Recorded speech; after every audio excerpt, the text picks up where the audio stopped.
Hello. See you. Good to see you. Good to see you too. Good to see you. Good to see you. Good to see you. We're talking to the same people over and over again. That's fine. I know. All right. Yep. So you're taking over as writer of Transformers? Yes, I am. Was it just got to the point where, man, these guys were doing a good job, but I can do better? Definitely not. Definitely not. We knew from the get-go that Daniel was going to do a 24-issue run. That was what he felt like he needed to tell the story he wanted to tell. And we held out hope that we'd be able to, coerce him into staying, but it was a very long process getting to that end, and there was a very long period of time where I knew that there was going to be somebody that needed to step in on issue 25 to continue telling these stories, and I didn't know if I was going to have time. I really wanted to do it. I've loved these characters for as long as I can remember, but I've got the Invincible show, I've got the Battle Beast comic, was already doing Void Rivals, I've got SKINBREAKER launching, I've got a lot going on. Not an ideal time, but I was like, I gotta do it. I love these characters too much. I was, putting together the beginning elements of the Energon universe and figuring out all the starting points for these characters, and had a rough roadmap for Daniel to kind of follow when he was introducing the characters and writing the first issues of Transformers, and it just felt right to come in and guide these characters that I've loved for so long. So, at the end of the day, I was like, I can work nights and weekends. It'll be fine. You referenced some of your other projects, your franchises you've created kind of new. Talk about the difference between working with your own Invincible, Walking Dead, and working within an existing IP. I find it easier because there's a lot of stuff that's already done for you.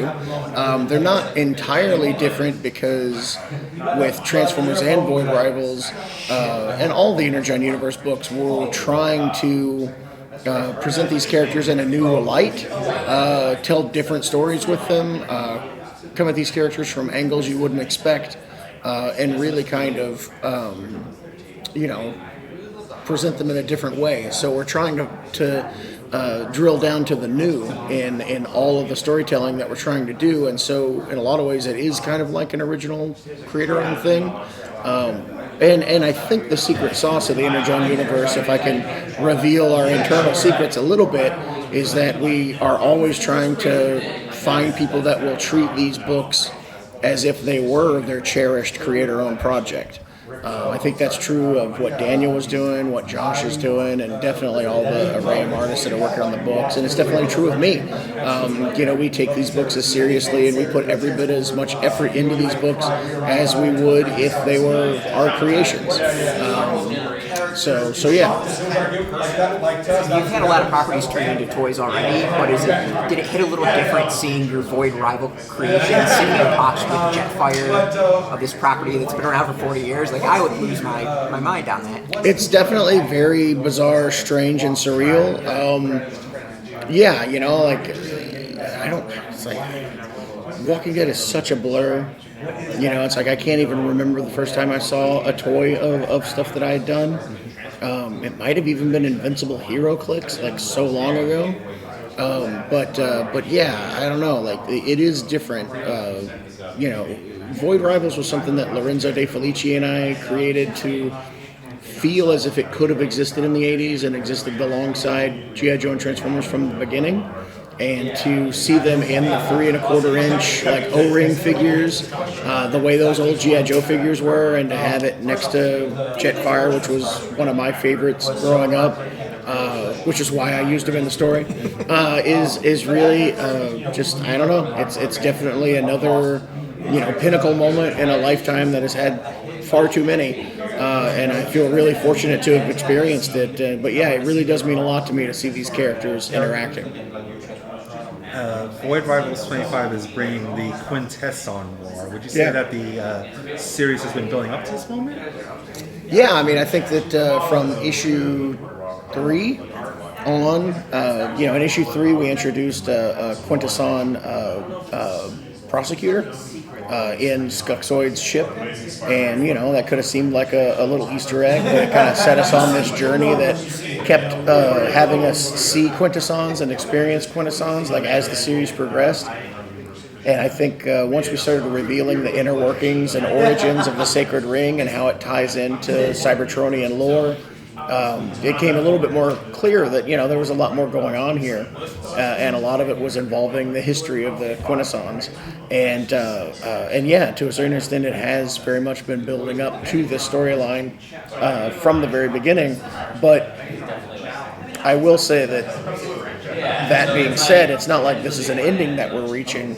It very well may be, that we're still very much at the beginning, and this sets us on a bigger journey that is, taking us to some even bigger things. So, I don't know, Void Rivals is a transitional book that's always kind of an evolving story, and I think that the Quintesson storyline is really going to speed things up and push us into a new trajectory that is going to make the book bigger and better in a lot of really cool ways. Thanks. Oh, that sun's killing me. Go ahead. I love all the Energon Universe books, but surprisingly, Void Rivals is my favorite. I have a lot of love for Transformers. Thanks. We're on a similar page. So it's almost like I'm bringing emotion that's baked in for nostalgia. But I find that I connect and care about the Void Rivals characters. So much emotion there, and the fact that the leaders are keeping them apart. That's just, it's amazing. I can get in my feels when I Void Rivals. How do you think that you approach that in terms of, you don't have the built-in, we don't know these characters, we saw them in the comics at the time, but yet they've reached that level. What do you kind of attribute that to, do you think? I mean, I think that Lorenzo De Felici's design work for all these characters is absolutely amazing. I mean, even down to like the Blastwing vehicle and the jump jets and things. It's like I would just write, I want them to have a unique vehicle that could have been a toy in the past, and he's just like, okay, cool. I created this thing, and it's the kind of thing that would take an entire team of people in the 80s and all kinds of notes from department heads, and maybe it should be this, maybe it should be that, and with us, we're just like zipping through this stuff, and he's just throwing things out. And now that Connor Hughes is drawing the book, he's introducing some things into the world that's really cool. But I don't know. I mean, I think we've been very fortunate. I mean, we tried to backwards engineer Void Rivals to be a thing that would have fit with them, and I think we really lucked out with some of the decisions we made, because it does seem to kind of dovetail in pretty nicely. Well, I've given you plenty of credit for the scripts too. I mean, these are emotional moments. Oh yeah, thank you so much. I think we had talked the first year when it came out about the little enemy mine. Yes. Definitely got enemy mind vibe on that.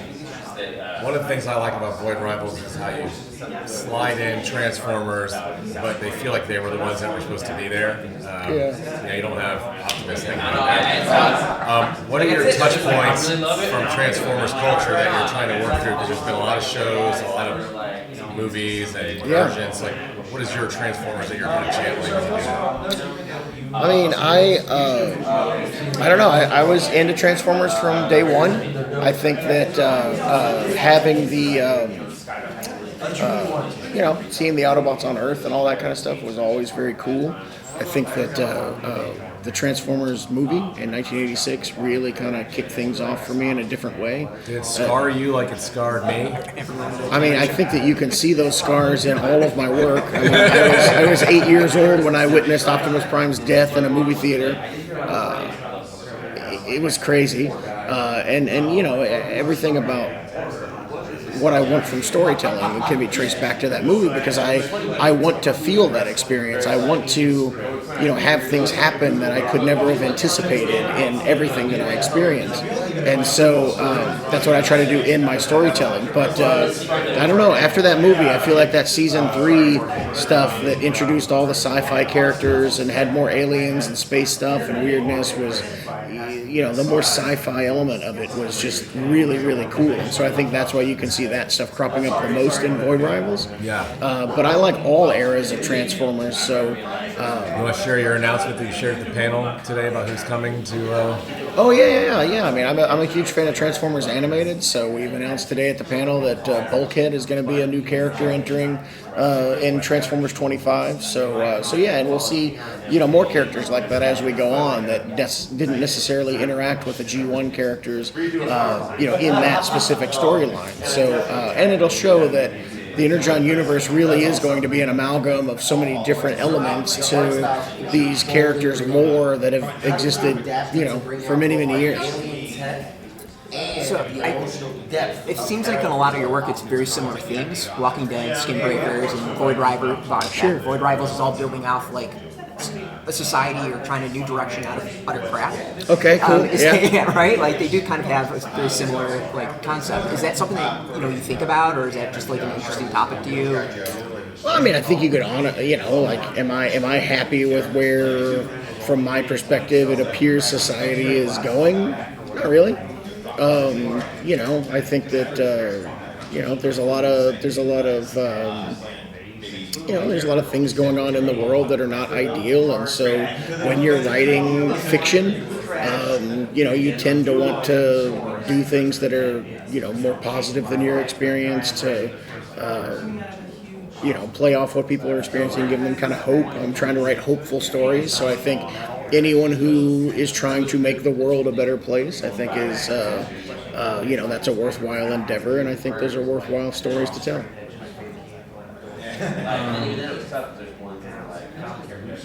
Okay, I know it. I got it. Void Rivals 25 is seeing Andre Bresson, who did Cobra Commander and a few issues of G.I. Joe, hopping on, and of course Transformers 25 has Dan Mora, and I'm just like, how do you find these artists? Do you talk to them, or do you reach out, or do they want to say, hey, I want to draw Transformers?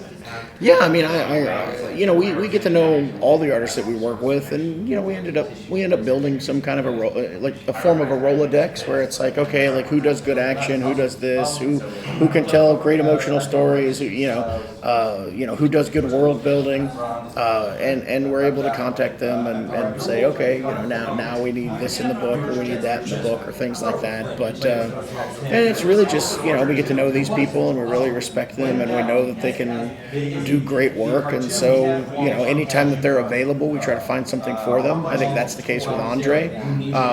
Anytime he needs something to draw, Skybound will find something for him because we think he's so great. I mean, he's done Birthright, Dark Ride, Destro, and now Void Rivals for us, among some other things. And yeah, I mean, we always love working with him and continue to do so for a good long time. So we're always on the lookout for great new artists. I think Connor Hughes is another good example of that on Void Rivals now. And yeah, we'll hopefully continue that tradition on Transformers and G.I. Joe and whatever else we're able to do. Cool. Sneak it in. Yeah, keep going until she yells at us. So specifically with the scripting, right? Because you've been planning, along with Daniel, the direction of the overall plot of Transformers. But now you're coming on. How worried are you about consistency of voice and making sure that they sound the same? Well, that's my job. So yeah, I think that I'm very worried about consistency of voice. I want to assure the fans. I think people were happy with how I wrote Retgar in Void Rivals 19, and I think I got Wheelie to be fairly accurate when he was showing up in Void Rivals. I think that maintaining the established characterizations of these characters is really important to me, and that includes what Daniel was able to do in Transformers before me. Like I said on the panel, this is issue 25 for a reason. It's not a new issue 1. If you would like to not look at the credits page and pretend that there hasn't been a creative changeover in the writer's slot, I am working to try and make that a possibility. I really am trying to take the ball and run with it after Daniel hands it off. I think that that's the way that comics were done traditionally. This new era of every new creative team change is a new issue 1 and a new direction for the book, and everything's going to be different now.